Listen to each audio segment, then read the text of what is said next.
What if escaping North Korea were one of the hardest missions on Earth? North Korea is the world's most isolated country, and anyone caught trying to flee faces brutal punishment, often extending to their entire family. Despite the danger, thousands have risked everything in search of freedom. Almost every defector hopes to reach South Korea. The two countries share the same language. South Korea is vastly more prosperous, and it automatically recognizes North Koreans as its citizens. Yet, reaching it is incredibly difficult. During the 1990s, North Korea suffered a devastating famine after the collapse of the Soviet Union and a series of floods. Around 1 million people died, and the number of people trying to escape rose dramatically. However, after Kim Jong-un came to power in 2011, border security became much stricter.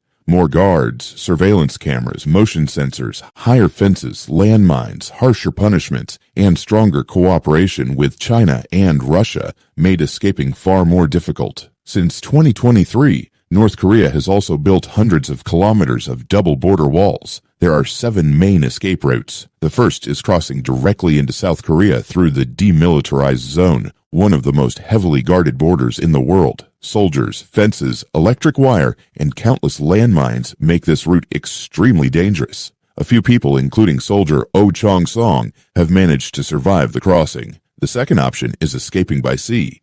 Because boats are almost impossible to obtain and the coastline is heavily patrolled, very few attempt it. Some, like former North Korean intelligence officer Choi Leong-lee, even swam across the sea before being rescued by South Korean authorities. A third route is reaching Japan by boat, but only a handful of successful escapes have ever been recorded. The fourth route is crossing into Russia, where defectors must survive freezing temperatures and avoid being captured and deported back to North Korea. The fifth and most common route is through China. Although the long border provides more opportunities to cross, China considers North Koreans illegal migrants and often returns them. Many defectors hide among ethnic Korean communities before continuing their journey with the help of secret network. From China, many continue either to Mongolia by crossing the harsh Gobi Desert or travel thousands of kilometers south through Southeast Asia, usually aiming for Thailand. These journeys often require trusted guides, large sums of money,